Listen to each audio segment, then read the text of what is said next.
깊이 있는 시선으로 오늘을 바라보는 뉴스 퍼레이드 문을 열겠습니다. 네, 오늘의 주요 뉴스 보시겠습니다. 다음 주 전기요금 인상을 앞두고 한전이 오늘 자구노력 비상계획을 발표합니다. 직원 임금 동결과 부동산 처분, 한전공대에 1조 원을 투자하겠다는 약정도 다시 검토됩니다. 비자금 조성과 조세 포탈 혐의를 받는 이화그룹 김영준 회장이 검찰에 구속됐습니다. 김 회장 등은 10년 넘게 급여 명목으로 114억 원의 비자금을 조성한 혐의를 받고 있습니다. 미 연방정부의 채무 불이행 디폴트 우려가 커지고 있습니다. IMF는 미국이 디폴트에 빠진다면 글로벌 경제에 매우 심각한 영향을 줄 것이라고 경고했습니다. 민주당 김남국 의원의 수백억 원 가상화폐 보유 의혹이 P2E 업계의 정치권 로비 의혹으로 확산하고 있습니다. 김 의원은 직접 관련 법안 입법에도 참여했고 이재명 대표도 대선 후보 당시 P2E 합법화를 언급했습니다. 저는 잠시 뒤 돌아오겠습니다.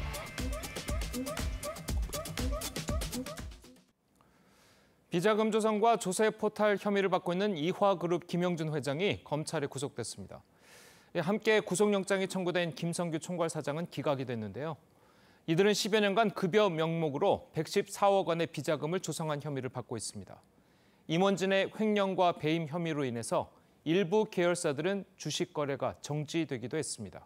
윤동빈 기자입니다. 어제 오전 서울중앙지방법원에 출석한 이화그룹 김영준 회장과 김성규 총괄사장. 혐의 인정하시나요? 어떻게 소명하실 예정이세요? 173억 원은 왜 직접 신고 안 하셨습니까? 법원은 어젯밤 김 회장에 대해 증거인멸과 도망의 우려가 있다며 구속영장을 발부했습니다. 김 회장과 총괄사장은 지난 2012년부터 10여 년간 급여 명목으로 114억 원의 비자금을 조성한 혐의를 받고 있습니다. 또 계열사 주식을 허위 공시 등의 방법으로 비싸게 되팔아 약 124억 원의 부당이득을 챙기고 회사에 187억 원의 손해를 끼친 혐의도 있습니다. 검찰은 김 회장이 증권거래 과정에서 증여세와 양도소득세 12억 원가량을 내지 않았고 해외 투자를 신고하지 않아 173억 원 상당의 재산을 해외로 유출했다고 보고 있습니다. 이화그룹 계열사들 주가는 최근 2차 전지 사업 기대감에 힘입어 급등했지만 오너 리스크로 인해 다시 큰 폭으로 하락한 상태입니다. 이틀 전 한국거래소가 전 현직 임원의 횡령 배임 혐의에 대한 조회 공시를 요구하면서 일부 계열사들은 주식 거래가 정지되기도 했습니다. TV조선 윤동빈입니다.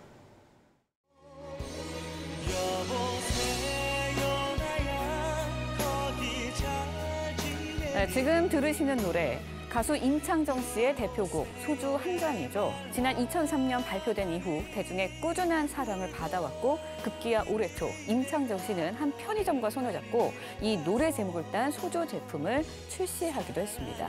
해당 소주는 노래처럼 선풍적인 인기를 끌었고요. 최근 반전이 일어났습니다. SG증권발 주가 하락 사태에 임 씨의 이름이 오르면서 해당 편의점은 사실상 임 씨와 거래를 중단할 방침인 것으로 알려졌는데요. 임 씨를 향한 불똥 이뿐만이 아닙니다. 최근 어린이날 행사를 비롯해 예정돼 있던 섭외들이 잇따라 취소되고 있다고 합니다. 본업인 가수로서도 난관에 부딪힌 상황이죠. 사건이 처음 불거질 때만 해도 임 씨를 향한 여론, 안타까움이 컸던 편이었습니다. 임 씨가 30억 원을 투자했지만 60억 원의 빚더미에 올랐다고 호소를 하면서죠. 그래서 임 씨를 이번 사태의 피해자라고 보는 쪽에서는 개인이 해서는 안 된다는 차액 결제 거래에 손을 댄 점을 주목하고 있습니다. 임 씨가 과연 이 차액 결제 거래를 잘 알고 투자를 했을까? 거래증권사에서 제대로 알려는 줬을까? 하는 의문을 던지는 겁니다. 그런데 정반대의 시각도 만만치가 않습니다. 임 씨가 지난해 12월 투자자들과의 모임에서 라더견 대표를 아주 종교야, 대단한 거야 라고 하면서 축켜 세우자 참석자들이 믿습니다 라고 답하는 녹취록이 공개되면서입니다. 투자를 부추기는 발언이라는 비판이 제기되자 임 씨는 분위기를 띄우기 위한 말이었다고 반박을 했는데요. 진실은 무엇일까요? 임창정 씨는 과연 그의 주장대로 1000여 명이 넘는다는 피해자 중에 한 사람일까요? 아니면 주가 조작 세력과 함께 움직인 공모자 중에 한 사람일까요? 임 씨가 어느 쪽이었는지는 결국 검찰 수사를 통해 밝혀질 것으로 보이는데요. 이번 사태의 핵심 인물 라더견 대표가 구속이 되면서 실체 규명의 기대가 커지고 있습니다. 한지은 기자의 기사 보시고 이야기 이어가겠습니다. 라더견 씨가 구속영장 심사를 받으려고 법원에 출석했습니다. 9일 체포된 지 이틀 만입니다. 시세 조정 혐의 인정하시나요? 법인 여러 개 만드셨는데 자금 세탁 용도입니까? 검찰은 라 씨가 투자자로부터 넘겨받은 계좌번호와 휴대전화 등 개인정보로 주식을 사고 팔아 주가를 조작하고 이를 통해 얻은 범죄 수익을 빼돌린 혐의로 라 씨에 대한 구속영장을 청구했습니다. 특히 검찰은 영장심사에서 사무실 짐을 빼 보관하라는 윗선의 지시가 있었다는 업체 직원 진술을 강조하며 라 씨의 증거인멸 가능성을 부각한 것으로 파악됐습니다. 라 씨 측은 혐의를 강하게 부인하며 도주 우려도 없다고 반박한 걸로 알려졌습니다. 하지만 법원은 도주 우려와 증거인멸 염려가 있다며 구속영장을 발부했습니다. 검찰은 라 씨의 최측근으로 투자자를 모집한 2명에 대해서도 구속영장을 청구했습니다. TV조선 한지은입니다. 전해드린 대로 SG 사태의 핵심 인물 라더견 씨가 구속되면서 주변 인물들에 대한 구속 수사와 향후 수사에 관심이 모아지고 있습니다. 네, 최진영 변호사, 장윤미 변호사와 함께 자세히 짚어보도록 하겠습니다. 네, 안녕하세요. 자, 라더견 씨가 이제 구속이 됐는데 이 사람들이 어떤 인물이고 또 어떤 혐의를 받고 있는 겁니까? 그렇습니다. 말씀하신 것처럼 그 피해자 측 주장으로 하면은 피해자가 한 1조에 이른다라고 하는데요. 예. 지금 구속된 혐의, 영장 기재 범죄 사실은 두 가지인 것 같습니다. 첫 번째는 자본시장법상 통정거래 그리고 또 그와 같이 해서 취득한 1,000억 원 이상의 어떤 돈을 불법적으로 이렇게 은닉했다라고 해서 범죄 수익 은닉죄 이 두 가지가 지금 영장에 기재된 범죄 사실인데 이번 법원 영장 실질 수사 같은 경우에는 그와 같은 두 가지 범죄에 대한 소명이 있었고 나아가 도주의뢰와 증거인멸 의뢰가 있다라고 해서 영장이 발부됐는데 결국 검찰이 구속과 관련되는 모든 점에 있어서는 완전히 케이오스를 거뒀다. 이렇게 지금 평가할 수 있을 것 같습니다. 네, 법원에서는 말씀해 주신 것처럼 라더견 씨가 도주와 증거인멸에 우려가 있다면서 구속영장을 청구했습니다. 네. 구체적으로 어떤 정황이 확인된 겁니까? 실제로 굉장히 이 해당 주식들을 보면 완만하게 우상향을 하다가 급락을 합니다. 그 과정 중에 뭔가 통정 매매가 있었다는 범죄의 소명이 어느 정도 됐다라고 법원은 판단을 했다라고 보시면 될 것 같고요. 네. 또 추가로 영장 발부의 가능성을 높인 건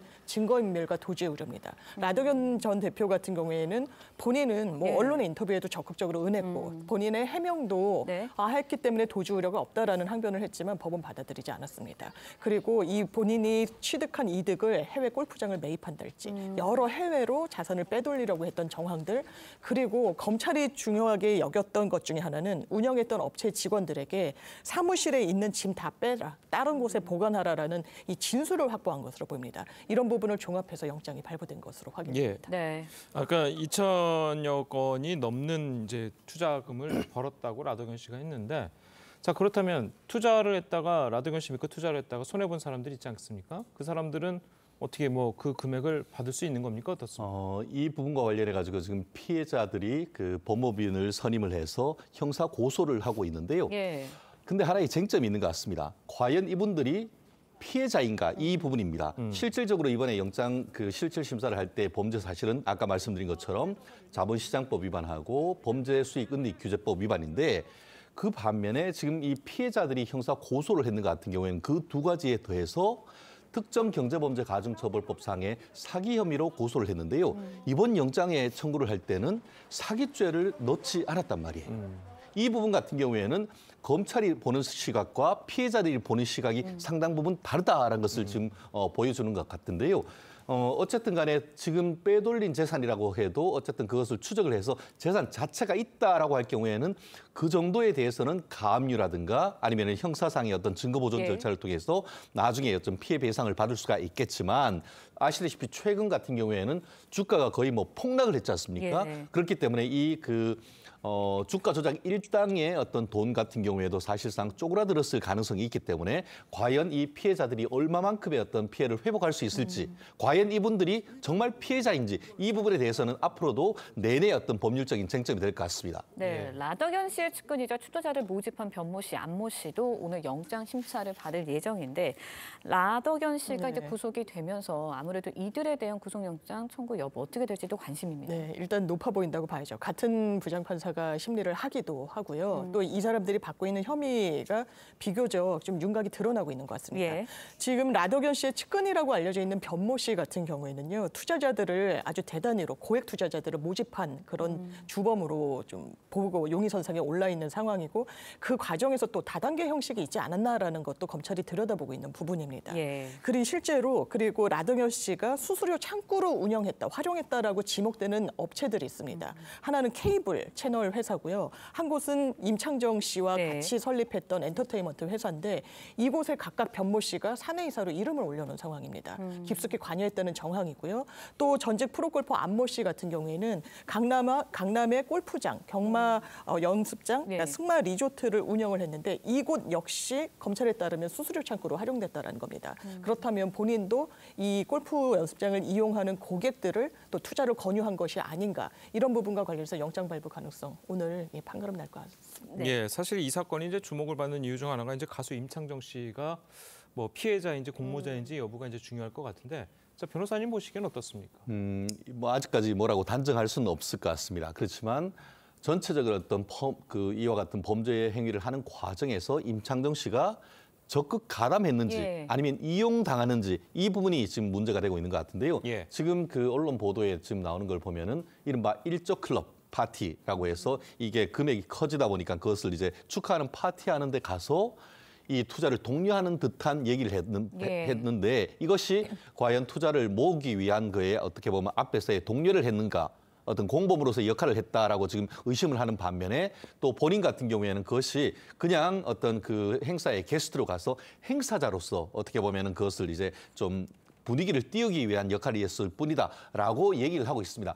하지만 저희가 어떤 실무적인 경험으로 봤을 때는 과연 이 정도의 어떤 역할을 했는데 단순한 피해자다라고 볼 수 있을지 지금 아직까지는 잘 모르겠는데요. 왜냐하면은 지금 통정 거래라든가 어떻게 보면은 시세 조정 이것은 실질적으로 본인이 피해를 본지 여부와 무관하게 주식시장의 시장 자체를 교란하는 행위를 지금 처벌하는 것 아니겠습니까? 그렇기 때문에 내가 돈을 잃었기 때문에 피해자다라고 주장하지만 시장 교란하는 행위에서 어떤 역할을 했는지 그것이 오히려 더 중요한 부분이다. 그런데 지금 그 나온 그 증거 자료를 봤을 때는 결국 그 투자자를 모으고 그 과정에서 투자를 독려했다라는 점에 비춰봤을 때는 앞으로 본인도 이제 어떻게 보면은 변호사를 선임을 해서 적극적으로 본인의 어떤 범죄 행위 의심에 대해서 지금 방어를 해야 될 그럴 어떤 입장이 될 가능성이 높지 않을까 생각합니다. 네, 임창정 씨 측에서는 이제 자신도 피해자라고 주장을 하고 있습니다. 하지만 이제 검찰이 임 씨에 대한 수사를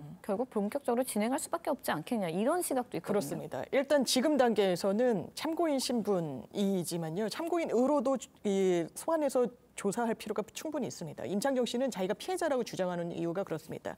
엔터테인먼트 사업을 하기 위해서 사업자를 내가 소개를 받았다. 그런데 재력이 있는지 믿을 만한 사람인지를 알기가 어려워서 그 부분에 대해서 이야기를 라더견 대표에게 했더니 수십억을 바로 송금을 해줬다는 거예요. 내가 재력이 이렇게 있는 사람이다. 그래서 내가 과신할 수밖에 없었다. 그 과정에서 완전히 이름 매매를 합니다. 본인의 부인과 본인의 신분증을 맡겨서 15억 주식 계좌를 만든 다음에 완전히 믿고 맡기게 됩니다. 그게 30억 원만 손해를 본 게 아니라 신용거래 형식으로 80억 원에 이르는 손해를 봤다는 게 본인의 주장입니다. 그렇다면 이런 금전적인 손해가 났다라고 해서 피해자라고 확정할 수 있을까? 그렇진 않습니다. 지금 짚어주신 대로 이 투자자들을 모집하는 과정 중에 관여했다는 영상, 음성 등은 계속 나왔습니다. 이 부분이 단순히 정말 독려하는 차원이었는지 본인의 돈도 들어가 있었으니까요. 아니면 이건 절대로 손해가 나지 않는 상품에 투자하는구나. 거의 신이라고 언급을 하거든요. 종교 이야기까지 하기 때문에 그렇다면 어느 정도로 이 사업의 성격을 인식하고 있었길래 이런 말을 했는지 그 부분이 규명돼야 될 핵심 사안 같습니다. 그렇다면은 어느 정도 인식을 하고 좀 어느 정도 이제 서로 이야기가 있었다면 같이 피의자로 유죄 판결을 받을 수 있는 겁니까? 실질적으로 공모한 사실이 입증된다 할 경우에는 이 부분에 있어서의 어떤 죄책을 피해가기가 어려울 것 같은데 좀 전에 라더견 회장 자체에 대해서 법원이 영장을 발부했었지 않습니까? 그 외에 지금 보면은 가장 측근이라고 할 수 있는 투자 모집자 변모 씨라든가 아니면은 그 프로골퍼 안모 씨 이 부분에 대해서도 지금 체포 영장이 발부돼 가지고 체포를 한 것을 보면은 나아가서 그 과정에서 지금 임창정 씨가 어떤 적극적인 역할을 했는지 아마 본인은 부인하고 있습니다만 압수수색 영장이나 이런 것을 통해 가지고 자금 흐름 그리고 또 휴대폰 거래 휴대폰 대화 내용 이런 부분들을 지금 증거로 상당 부분 지금 수집했을 것으로 보이는데 그와 같은 사실 자체에 따라서 말씀드린 것처럼 적극 가담한 내용이 밝혀진다고 하면은 경우에 따라서는 임창정 씨에 대한 사법 처리 이 부분도 조심스럽지만 예상되는 것이 아닌가 생각합니다. 예, 알겠습니다. 자, 오늘 두 분 변호사님 말씀은 여기까지 듣겠습니다. 잘 들었습니다. 감사합니다. 다음 주 전기요금 인상 발표를 앞두고 한국전력이 오늘 적자 해소를 위한 자구안을 발표합니다. 직원들의 임금 동결과 부동산 등 한전의 주요 자산 처분이 포함될 전망입니다. 최윤정 기자의 보도입니다. 전기요금 인상에 앞서 여당이 요구해온 한국전력의 자구안이 발표됩니다. 한전의 자구안은 20조 원 플러스 알파 규모인 것으로 알려졌습니다. 한전이 자구 노력 같은 비상계획을 발표할 예정입니다. 여의도와 서초구의 부동산 등 한전의 주요 자산 처분이 포함됩니다. 한전 직원들의 임금을 동결하고 전국 18개 지역본부와 234개 지역사무소도 일부 통폐합될 것으로 보입니다. 정부와 여당은 한전의 발표 이후 전기, 가스요금 인상을 결정한다는 계획입니다. 전기요금 올리는 건 국민들에게 부담을 주는 거니까 이에 앞서서 뼈를 깎는 자구 노력, 구조조정이 있어야 된다 하는. 예상되는 전기요금 인상폭은 킬로와트 시당 7원. 4인 가구 기준으로 월 2,400원 정도 오르게 됩니다. 하지만 이 정도의 전기요금 인상으로는 한전의 재정난을 해결하기엔 역부족입니다. 항전 정상화를 위해서 올해 51.6 최소한 51.6원의 가격 인상이 불가피하다고 이야기하셨습니까? 안 했습니까? 51원 정도 수준의 인상 요인이 있다 이렇게 제가 말씀을 드렸고요. 예. 가스공사도 가스요금 인상이 미뤄지면서 적자 폭이 커지고 있습니다. 가스공사는 1분기 실적을 잠정 집계한 결과 영업 손실로 볼 수 있는 미수금이 3조 원가량 늘어나 총 11조 원을 넘어섰다고 발표했습니다. TV조선 최윤정입니다. 미국 연방정부의 채무 불이행, 디폴트 우려가 커지고 있습니다. 이르면 6월에 디폴트 사태를 직면할 것이라는 우려가 나오고 있는데요. IMF는 미국이 디폴트에 빠진다면 글로벌 경제에 매우 심각한 영향을 줄 것이라고 경고했습니다. 윤슬기 기자의 보도입니다. 미 재무부는 최근 미국 정부가 지불 능력을 잃는 채무 불이행, 즉 디폴트 예정일이 이르면 오는 6월 1일이 될 수 있다고 밝혔습니다.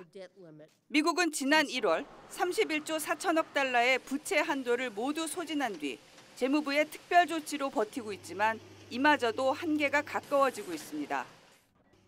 바이든 행정부는 의회에 부채 한도 증액을 요구하고 있지만 공화당과 접점을 찾지 못한 상태입니다.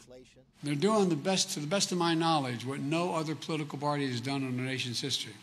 They're literally, not figuratively, holding the economy hostage by threatening to default on our nation's debt. 신용평가사 무디스는 디폴트 가능성을 기존 5%에서 10%로 상향 조정하면서 디폴트 발생 시 일자리 700만 개가 사라지고 실업률은 8% 이상, 국내 총 생산은 4% 감소할 것이라고 전망했습니다. IMF는 세계 경제에 매우 심각한 영향을 줄 것이라고 했고 월가의 황제로 불리는 다이먼 JP 모건 체이스 회장도 전시 상황실을 가동 중이라며 재앙과 패닉이 닥칠 것이라고 우려했습니다. 백악관은 디폴트가 3개월 이상 장기화될 경우 증시는 45% 폭락할 것이라고 했습니다. 미국을 비롯한 세계 경제에 미국발 디폴트 먹구름이 다가오고 있습니다. TV조선 윤슬기입니다.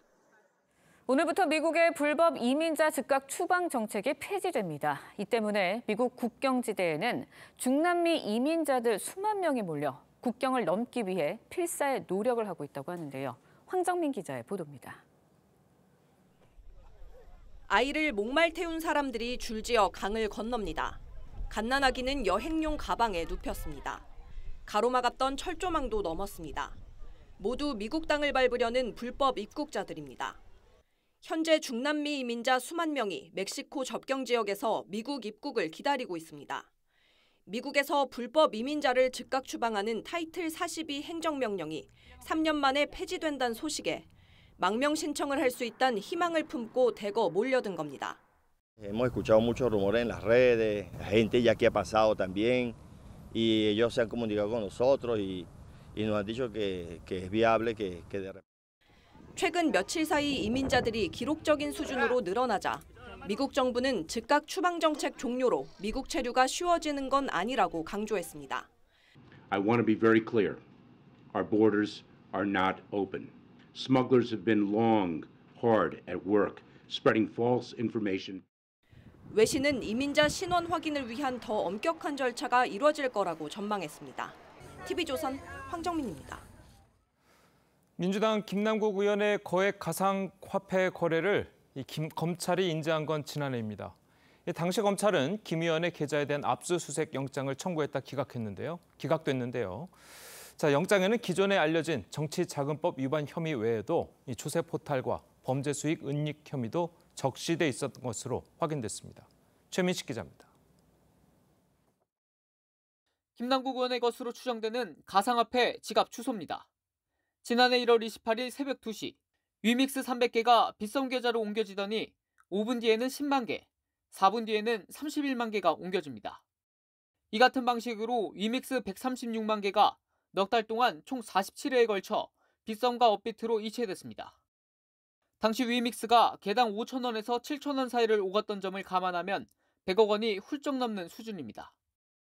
거액의 가상화폐가 이동하자 FIU는 내부 심의위원회를 거쳐 지난해 7월쯤 검찰에 이상 거래를 통보했습니다.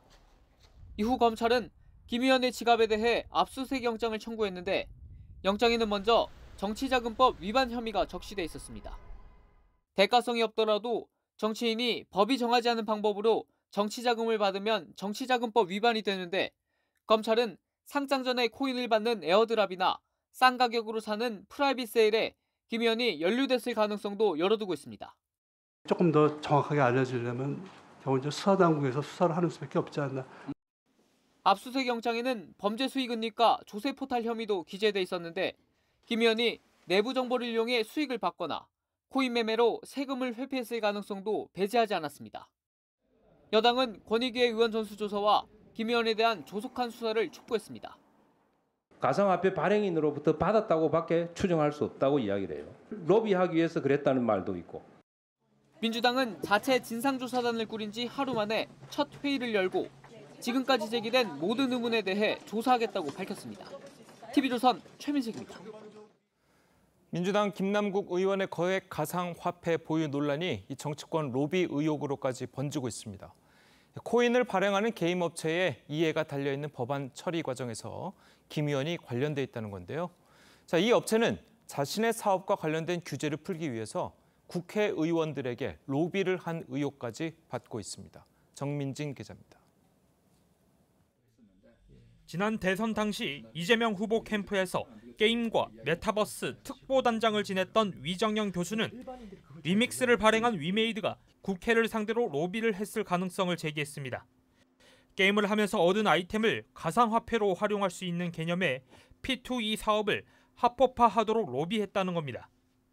P2E 업체, 그다음에 관련 협단체들이 의원실들을 뻔질나게 드나들면서 계속 뭔가를 설득한다라는 이야기를 듣고 있었죠. 대선을 앞둔 2021년 12월 이재명 당시 후보는 P2E 규제 완화 가능성을 시사했고 실체로 존재하는 것들을 부정하면 우리 쇄국 정책하는 꼴이 됩니다. 온라인 소통 단장이었던 김남국 의원도 P2E 업계에 호재가 될 법안까지 공동 발의했습니다. 해당 법안은 게임 머니는 게임 내에서 사용하는 가상화폐를 말한다는 조항을 담고 있어 게임 머니를 현금화할 수 있는 길을 터주는 내용입니다. 게임 회사는 물론 그 게임 회사의 코인을 보유하고 있는 사람들이 막대한 돈을 벌게 되는 구조입니다. 다만 이 조항은 법안 심사 과정에서 다른 법안으로 대체되면서 빠진 것으로 알려졌습니다. 김 의원은 또 P2E 규제 관련 토론회도 개최했습니다. 위메이드는 로비 의혹은 전혀 사실 무근이라고 부인했지만 한 여당 관계자는 전직 의원 등을 통해 한못 잡게 해드리겠다며 민원을 넣는 경우도 있었다고 말했습니다. TV조선 정민진입니다. 전해드린 대로 민주당 김남국 의원의 수십억대 가상화폐 보유 논란이 이 게임업계의 입법 로비 의혹으로까지 번지는 모습입니다. 두 분과 함께 정치권 소식을 자세하게 짚어보도록 하겠습니다. 신성범 전 새누리당 의원 그리고 신경민 전 더불어민주당 의원 나오셨습니다. 안녕하세요. 네, 안녕하세요. 자, 어제 국회 정무위에서는 이 김남국 의원의 가상화폐 보유 논란을 놓고 여당의 공세가 쏟아졌습니다. 보시겠습니다.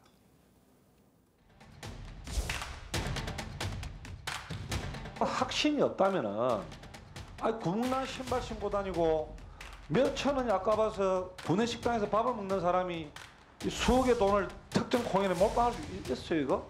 이게 가능한 일입니까?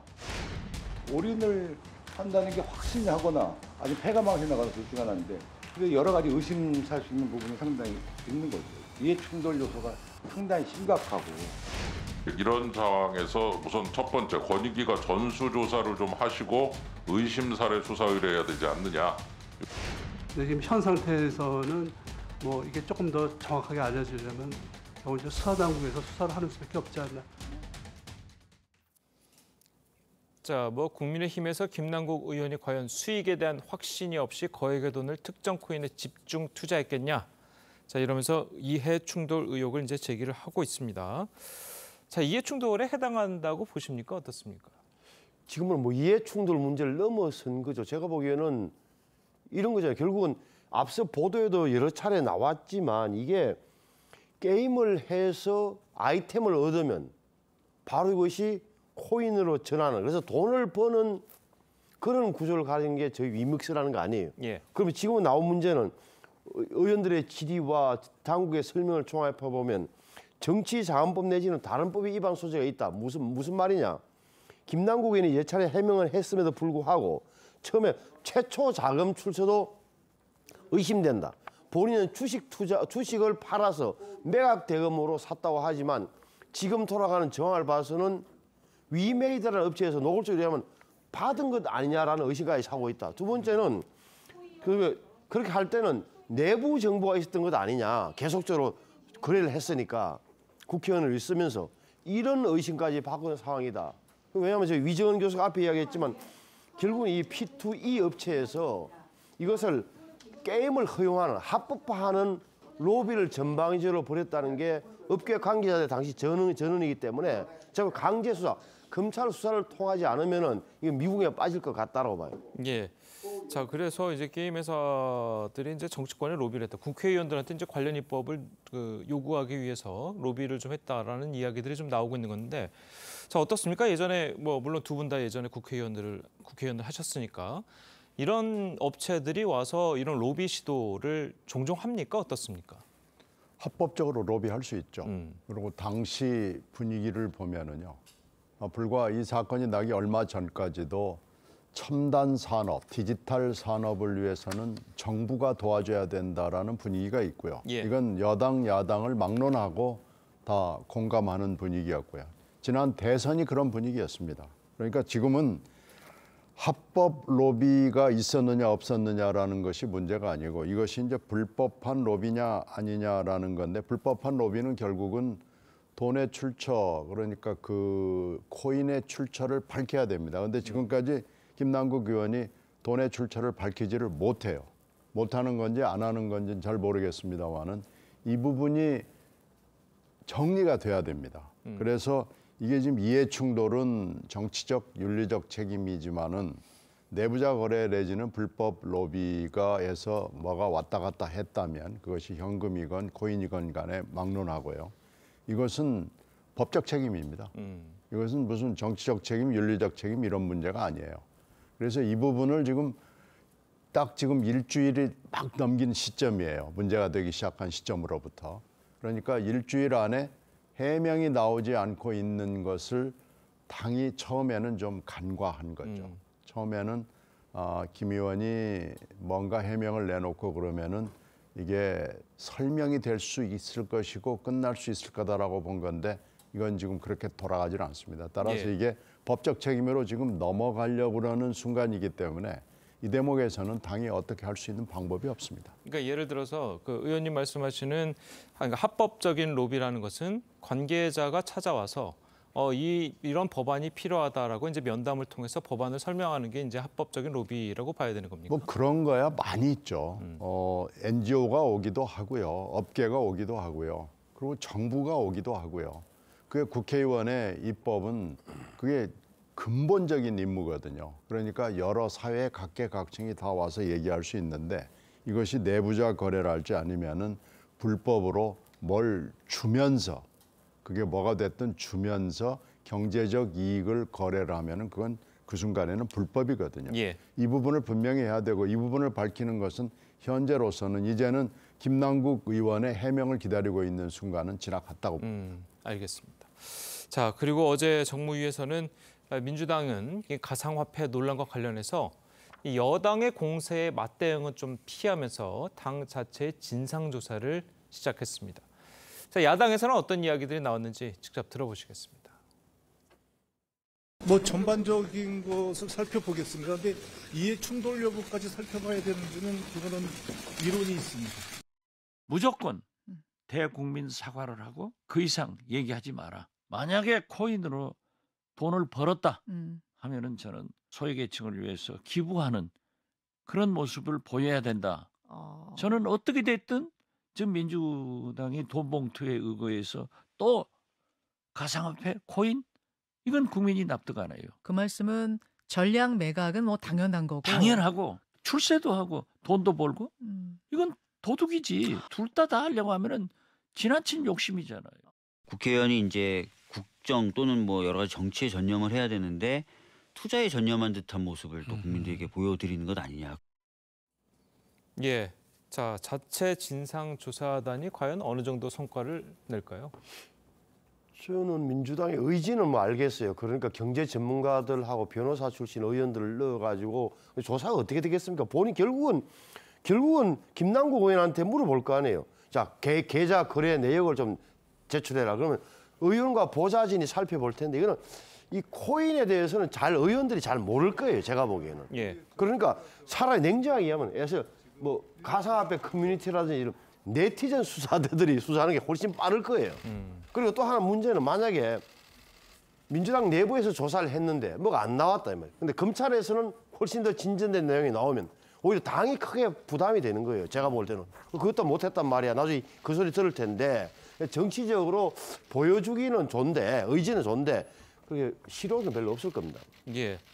자, 그래서 이제 민주당 내에서도 이 김남국 의원에 대해서 여론이 좀 좋지 않은 것 같아요. 당내 분위기는 어떻습니까? 글쎄요, 지금 이제 뭐 전략 매각, 기부 이런 수준은 아닙니다. 그리고 당의 내부 진상조사, 조사 가지고 할 수 있는 수준도 이미 넘어갔어요. 예. 지금 민주당이 트리플 위기, 트리플 리스크 상황으로 들어간 겁니다. 그 전 대표 그렇죠, 현 대표 그렇죠. 김남국 위기는 처음에 별거 아닌 것 같이 본인이 설명하고 해명하면 될 것처럼 됐습니다만은 이건 김남국 의원은 초선 의원이지만 지금 대표급 위기를 당해 갔다 준 겁니다.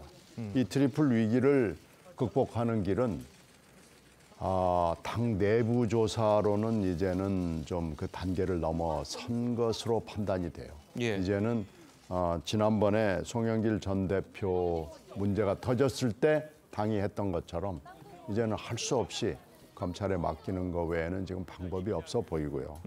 이걸 너무 과소평가했다는 것도 솔직하게 인정을 하고 이제는 정면 승부를 하는 거 외에는 방법이 없어 보입니다. 알겠습니다. 자, 그리고 이런 가운데 이 김남국 의원이 국회 상임위원회 회의 도중에 이 가상화폐 거래를 했다는 의혹이 이제 제기가 됐어요. 저도 깜짝 놀랐어요. 그러니까 보니까 보도를 유심히 보니까 작년 11월 7일에 국회 법사위, 김남국 예. 법사위인데 전체 회의 도중에 상임위를 그날 마지막으로 11월 7일로 나와요. 그러니까 마지막 발언 7분 뒤인 오후 6시 48분에 위믹스 코인을 한 차례 매도했다. 마지막 상임위에서 마지막 질문을 하고 7분 뒤다. 그러면 그 자리에서 의원회관으로 안 가고 그 자리에서 앉은 채 법사위 회의실에 앉아서 자기 컴퓨터를 했다는 이야기밖에 안 되겠어요.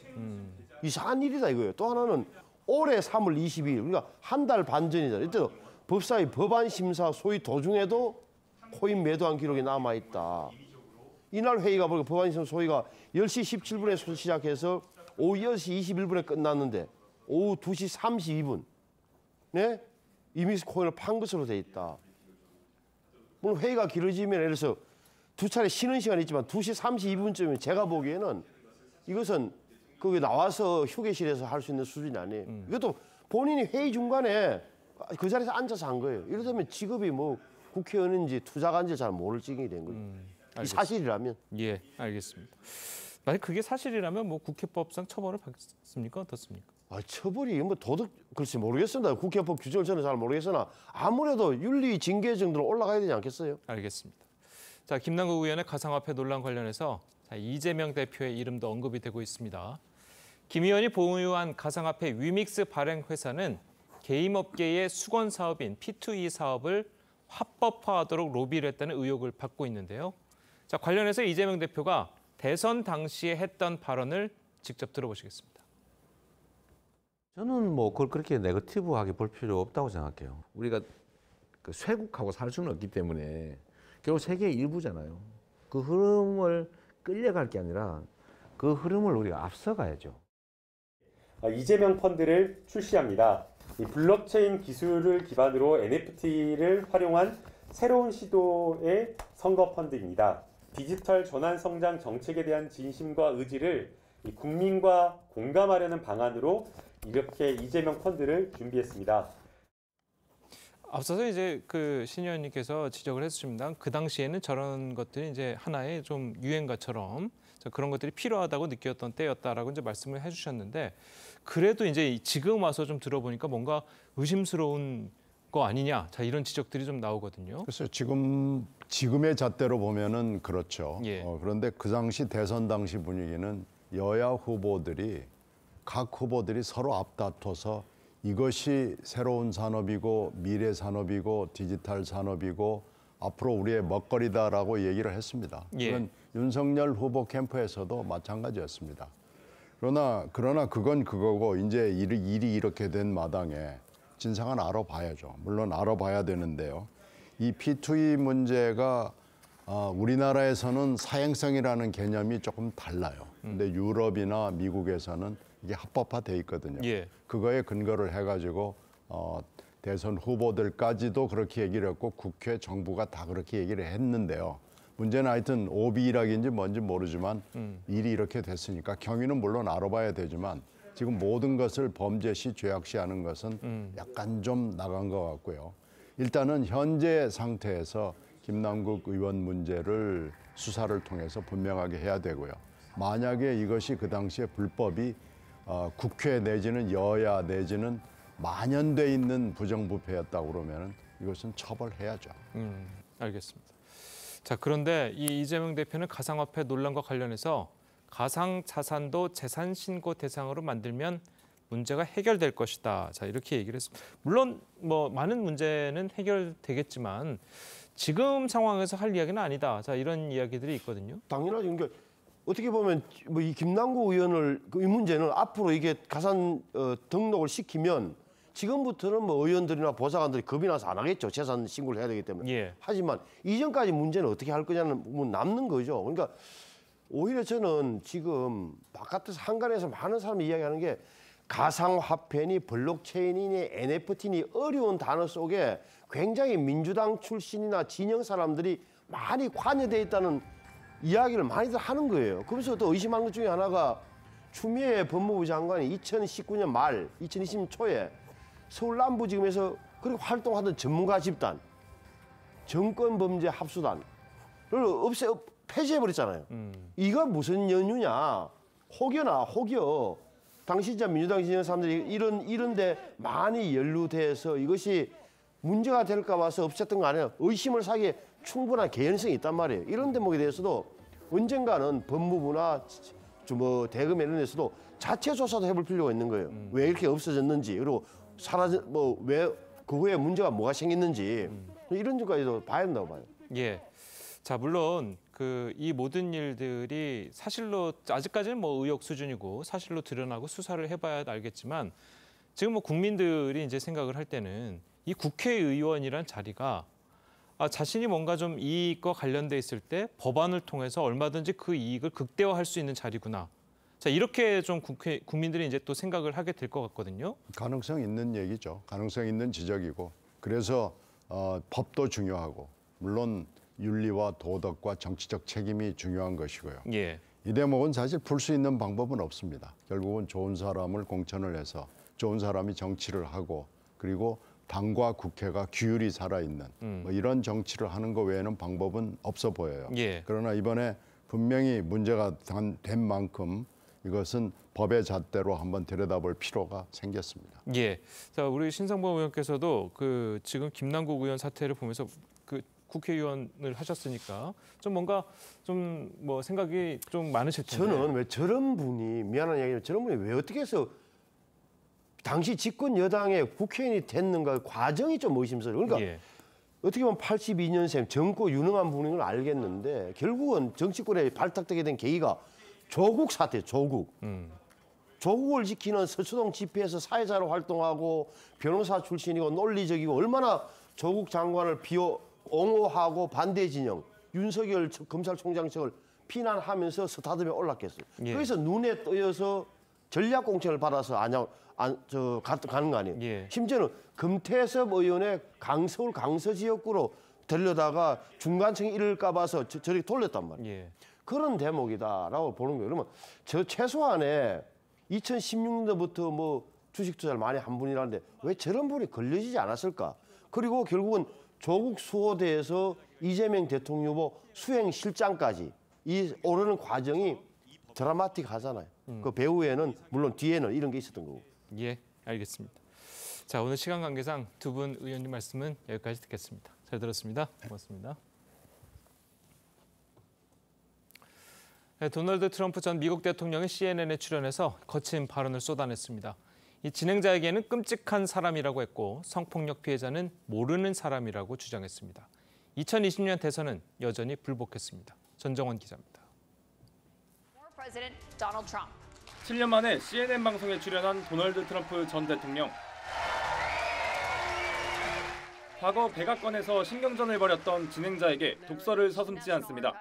It's very simple. You're a nasty person. I'll tell you. 트럼프 전 대통령은 성추행 피해자에게 수십억 원을 배상하라는 법원 판단을 받아들일 수 없다면서 자신은 피해 여성이 누군지도 모른다고 했습니다. And I didn't do anything else either. You know what? Because I have no idea who the hell she is. 지난 대선은 조작된 선거였다는 주장도 되풀이했습니다. Unless you're a very stupid person, you see what happens. 트럼프 전 대통령이 그동안 가짜뉴스라고 비난해온 CNN에 출연한 건 중도층 지지를 얻으려는 전략인 것으로 풀이됩니다. 트럼프 전 대통령의 방송이 나간 후 조 바이든 대통령은 저런 모습을 더 보고 싶지 않으면 자신을 지지해달라고 말했습니다. TV조선 전정원입니다. 네, 전국의 아파트 값이 내림세를 이어가는 가운데 서울의 강남 3구와 용산구 등 일부 지역의 아파트 값은 오른 것으로 나타났습니다. 급매물 소진 이후 주요 단지 위주로 오름세가 나타난 것이라는 분석입니다. 송무빈 기자의 보도입니다. 서울 강남구의 한 아파트 단지. 재건축을 추진 중인 이곳은 2년 넘게 거래가 없었는데 최근 반등 중입니다. 이번 주 전국의 아파트 매매 가격이 내리막길을 이어간 가운데 서초, 강남, 송파 등 강남 3구와 용산구 등 일부 규제 지역이 오름세를 보였습니다. 지난주 아파트값이 0.01% 떨어졌던 송파구와 강동구는 이번 주 각각 0.08%와 0.02%씩 올랐고 서초구와 강남구도 소폭 상승했습니다. 같은 기간 용산구는 전주보다 0.01% 뛰었는데 용산구의 아파트 매매 가격이 오른 건 지난해 6월 둘째 주 이후 약 1년 만입니다. 집값이 더 떨어질 거란 기대로 전국적인 하락세가 계속됐지만 이들 일부 지역에서 상승 거래가 나타나는 등 혼조세를 보여 전체 하락폭을 줄였습니다. 하지만 본격적인 반등 신호로 보기에는 이르다는 의견도 적지 않습니다. 금리 상승세가 꺾이고 반등 거래가 이어져서 강남권 분위기는 달라졌지만 바닥을 쳤다, 이제 본격 반등 신호다라고 보기에는 아직 무리가 있습니다. 전문가들은 거래량 자체가 많지 않고 급매물 소진 이후 주요 단지 위주로만 오름세가 나타났다는 점에 유의해야 한다고 당부했습니다. TV조선 송무빈입니다. 예, 보신 것처럼 최근 서울의 일부 지역 아파트 값이 오르면서 집값 반등이 초읽기에 들어간 것 아니냐는 분석이 나오고 있습니다. 네, 관련 내용 김인만 부동산경제연구소장과 함께 자세히 짚어보도록 하겠습니다. 안녕하세요. 안녕하세요. 자, 바닥 찍었습니까? 어떻습니까? 작년 10월부터 올 1월까지 이제 가파른 하락은 사실상 멈춘 것 같습니다. 1차 바닥은 찍은 것 같은데요. 예. 네. 저는 이게 완전히 끝났다, 이제 상승만 남았다라고 말씀드리기는 좀 어렵고요. 당분간은 이제 줄다리기, 매도자와 매수가 간 팽팽한 줄다리기가 이어질 가능성이 높은데 예.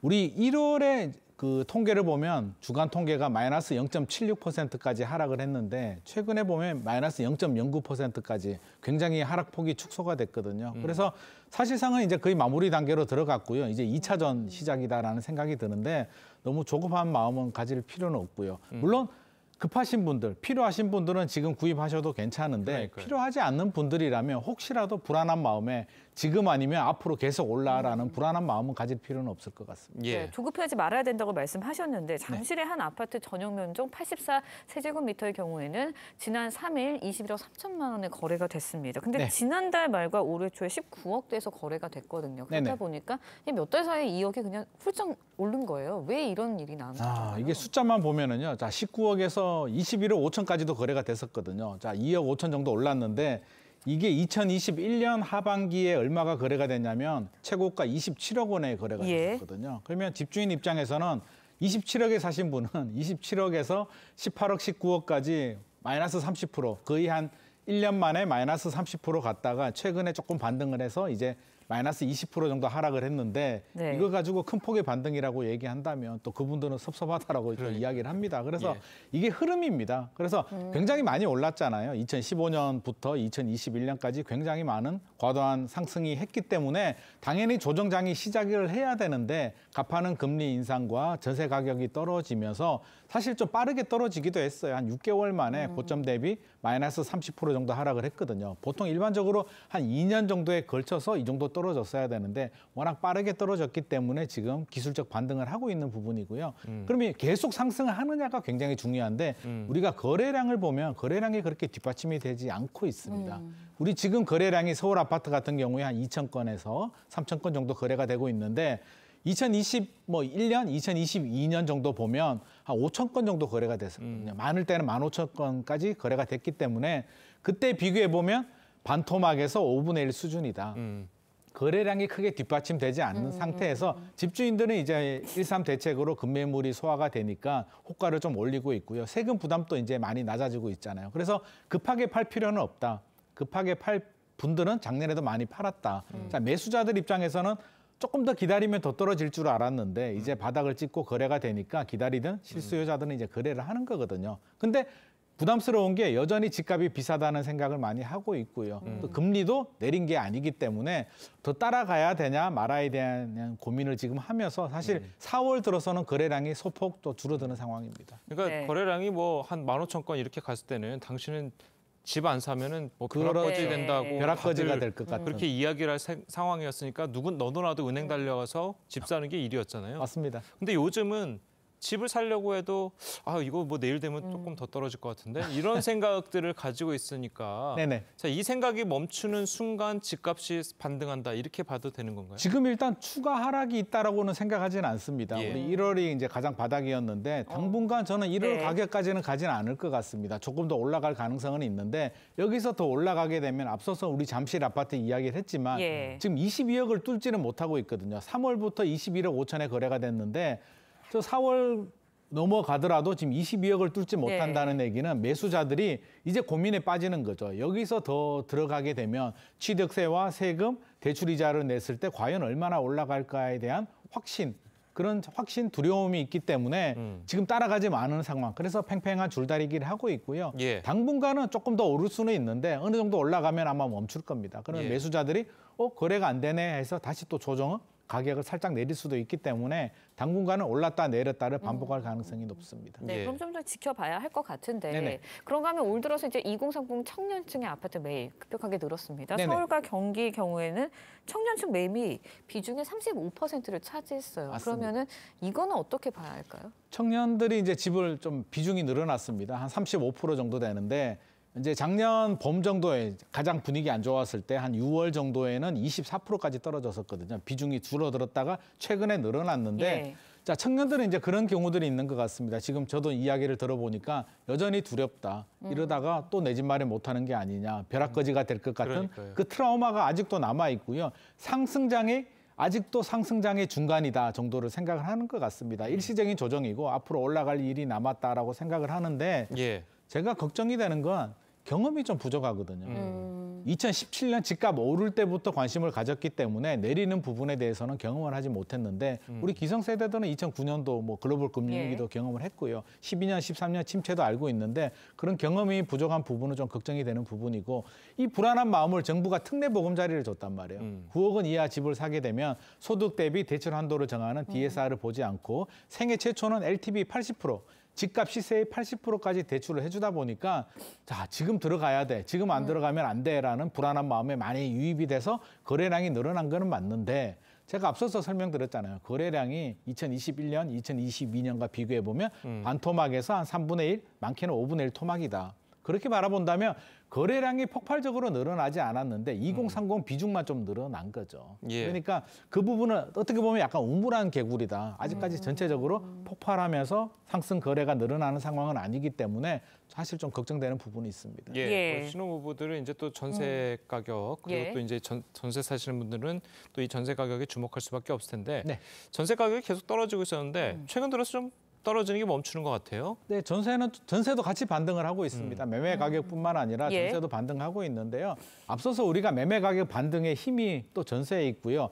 작년에 집값이 떨어졌을 때도 전세 가격이 많이 떨어졌기 때문에 매매 가격이 동반 하락한 거거든요. 전세와 매매가 굉장히 중요한데 월세는 떨어지지 않습니다. 전세 가격이 가파르게 떨어지다 보니까 대출이자 부담 때문에 차라리 월세가 낫다라고 해서 월세로 많이 전환했는데 최근에 어떤 흐름을 보이냐면 전세 가격은 3억, 4억이 떨어졌는데 왜 월세는 안 떨어지지? 전세가 더 유리하다라고 해서 최근에는 또 전세를 선호합니다. 그래서 전세도 이제 회복을 보이고 있는데 최근 사기가 많아가지고요. 빌라 오피스텔 같은 하고 아파트는 좀 구분을 해야 될 것 같습니다. 아파트는 전세가 좀 인기가 높아지고 있는데 빌라 오피스텔은 그 전세 사기 불안한 마음 때문에 지금 꺼려하는 흐름을 많이 보이고 있습니다. 네, 회복세를 좀 보인다라는 말씀을 해주셨는데 전세값 하락으로 인해서 이제 역전세도 우려가 계속해서 나왔었거든요. 어떻게 보세요 앞으로? 역전세가 이제 결국에는 전세 가격이 내려가면서 집주인이 전세금을 돌려주지 못하는 현상인데요. 아파트 같은 경우는 이제 전세 가격이 회복을 하고 있기 때문에 이런 현상이 상당 부분 제 생각에는 아마 올해 말까지는 좀 불안한 게 있을 수도 있는데 내년 넘어가게 되면 이제 고점 계약이 많이 갱신이 됐기 때문에 안정을 찾을 수가 있습니다. 문제가 되는 건 이제 빌라 오피스텔이죠. 빌라 오피스텔은 여전히 전세 사기가 계속 이어지고 있기 때문에 최근에 보면 빌라 오피스텔은 전세 들어가면 안 돼라고 단정 짓는 분들이 굉장히 많기 때문에 정상적인 임대인도 지금 세입자를 못 구해서 발을 동동 굴리고 있는 상황입니다. 그럼 소장님 보시기에는 어쩔 수 없이 이제 빌라나 그 오피스텔로 전세를 들어가야 되시는 분들이 계시잖아요. 그런 분들은 어떻게 해야 됩니까? 그런 분들은 일단 자금 여력이 된다면 월세를 알아보시는 것도 좋고요. 해야 된다면 보증보험 가입을 반드시 하셔야 됩니다. 물론 전세 가율도 알아봐야 되고요. 선순위 건저당이 있는지도 기본적으로 확인을 해야 되겠지만 보증보험 가입을 반드시 하셔야 되고요. 계약서 쓰고 계약서를 가지고 가서 보증보험 회사에 제출을 하는 겁니다. 가입 여부를 확인한 다음에 가입이 안 된다고 하면 그 집은 계약 진행을 안 하는 게 좋을 것 같습니다. 예, 알겠습니다. 자, 오늘 소장님 말씀 여기까지 듣겠습니다. 잘 들었습니다. 고맙습니다.